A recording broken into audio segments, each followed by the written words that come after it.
Lord's cricket ടെസ്റ്റിൽ ഇംഗ്ലണ്ടിനെതിരെ പൊരുതി India വീണു. ആതിഥേയരുടെ ജയം 22 റൺസിന് 193 റൺസ് വിജയലക്ഷ്യം പിന്തുടർന്ന ഇന്ത്യ 170-നാണ് പുറത്തായത്. രവീന്ദ്ര ജഡേജയുടെ ഒറ്റയാൾ പോരാട്ടം പാഴായി. പരമ്പരയിൽ ഇംഗ്ലണ്ട് 2-1 മുന്നിലെത്തി. അനിൽ വാസ്തു സ്പോർട്സ് ഡെസ്കിൽ നിന്ന് തത്സമയം ചേർന്നു. അനിൽ, വല്ലാത്ത പരാജയമായി പോയി. വിജയിക്കുന്ന പ്രതീക്ഷയിലിരിക്കെയാണ് പരാജയം ഏറ്റുവാങ്ങിയത്. തീർച്ചയായും വലിയൊരു വിജയം, ഒരു മെമ്മറബിൾ വിന്ന് തന്നെ ഇന്ത്യക്ക് ഉണ്ടാകുമെന്ന പ്രതീക്ഷയിലായിരുന്നു രാജ്യം ഒന്നടങ്കം ഉണ്ടായിരുന്നത്. പ്രത്യേകിച്ച് വാലറ്റക്കാർ ഇന്ത്യയെ കൊതിപ്പിച്ചങ്ങ് കടന്നു കളഞ്ഞു എന്ന് തന്നെ പറയേണ്ടിയിരിക്കുന്നു. ഒരു ഘട്ടത്തിൽ 112-8 എന്ന തരത്തിൽ ഇന്ത്യ വീണപ്പോൾ ഇന്ത്യയുടെ തോൽവി ആ ഘട്ടത്തിലാണെങ്കിൽ പോലും ഒരു നിരാശയുണ്ടാവില്ല.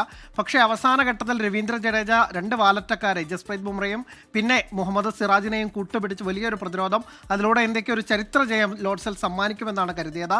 2 വാലറ്റക്കാർ വലിയ പോരാട്ടം, അവരുടെ ദേഹത്തേക്ക് വന്ന പന്തിനെ പോലും പ്രതിരോധിച്ചുകൊണ്ട് പരിക്കേറ്റിട്ട് പോലും പൊരുതി കളിച്ചിട്ടും അവർക്ക് വിജയലക്ഷ്യത്തിലേക്ക് എത്താനായില്ല. ജസ്പ്രീത് ബുംറ 54 പന്താണ് നേരിട്ടതെങ്കിൽ മുഹമ്മദ് സിറാജ് 30-ലധികം പന്ത് നേരിട്ടു.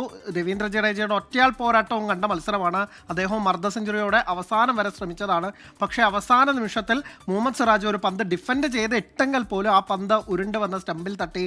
അങ്ങനെ ഇന്ത്യക്കൊരു വലിയ നിരാശ. ഇന്ത്യക്ക് സമീപകാലത്ത് ഒക്കെ തന്നെ ഇന്ത്യക്ക് ഒരു വലിയ നേട്ടങ്ങളുടെ കഴിഞ്ഞ മത്സരത്തിലൊക്കെ തന്നെ ഒരു ചരിത്ര ജയത്തിൻ്റെ തിളക്കത്തിലായിരുന്നു ഇന്ത്യക്ക്.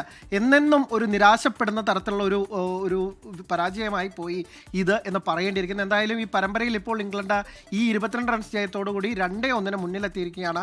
5 മത്സര പരമ്പരയാണ്. ഇന്ത്യക്ക് ഈ ടെസ്റ്റിൽ ഇംഗ്ലണ്ടിനെ 2 ഘട്ടത്തിലും എറിഞ്ഞിട്ടിട്ടും ഇന്ത്യയുടെ ബാറ്റർമാർ, ആദ്യ 2 മത്സരങ്ങളിലും തിളങ്ങിയ ബാറ്റർമാരുടെ മോശം പ്രകടനമാണ് ഇന്ത്യക്ക് ഈ മത്സരത്തിൽ ഇന്ത്യക്ക് തിരിച്ചടിയായത്. പ്രത്യേകിച്ച് ടോപ്പ് ഓർഡേഴ്സ് ശുഭ്മാൻ ഗില്ലിൻ്റെ ഒക്കെ തന്നെ ആദ്യ മത്സരങ്ങളിലെ ഗംഭീര പ്രകടനം ഈ മത്സരത്തിൽ ആവർത്തിക്കാനാവാത്തതും ഇന്ത്യക്ക് വലിയ തിരിച്ചടിയായി. എന്തായാലും അടുത്ത മത്സരത്തിൽ ഇന്ത്യ ശക്തമായി തിരിച്ചു വരികയും ഇന്ത്യക്ക് പരമ്പരയിൽ ഒപ്പം എത്തുമെന്നും കരുതാം നമുക്ക്.